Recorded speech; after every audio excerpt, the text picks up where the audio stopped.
In the last video, I talked about the power of experiential learning being focused on producing a desired outcome for the participants. But now I would just like to help you understand what exactly happens in the experience itself.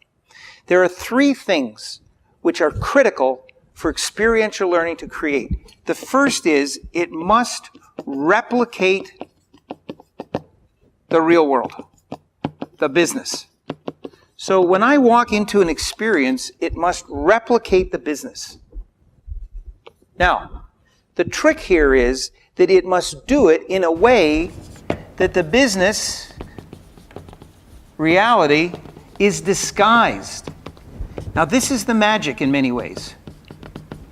Because I come in with my own concept here, my own understanding, and I go into an experience where perhaps I'm in a totally different place. I'm in the Old West. I'm in the Australian outback. I'm in the League of United Nations. I could be anywhere. I could be in the Caribbean.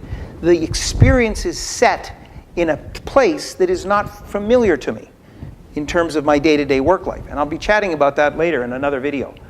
But it must disguise my real world but still replicate the business. So if, for example, the principle that I want to teach is planning, it has to replicate the challenges that I face in being a brilliant planner.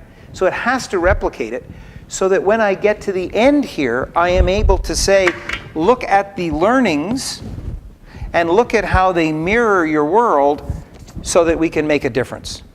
And the third thing is, I must learn by doing. This is essentially experience. Learn by doing, trial and error. It's a safe environment. I can make mistakes as I'm rushing across the desert because it's an experience, and at the end I'm going to have a chance to talk about it without the consequence that I have in my day-to-day life. So I have to learn by doing. I have to have a chance to fail. I have to have a chance to correct those failures.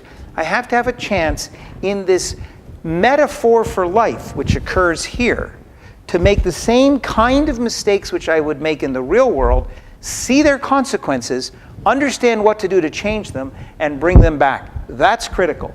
This metaphor here that I'm going through allows me to make decisions, see their consequence, bring them back so that I can make different decisions and different choices in my real world, because it replicates the business, it's masked initially, and I've actually learned by doing it myself versus just been explained the right way to do it.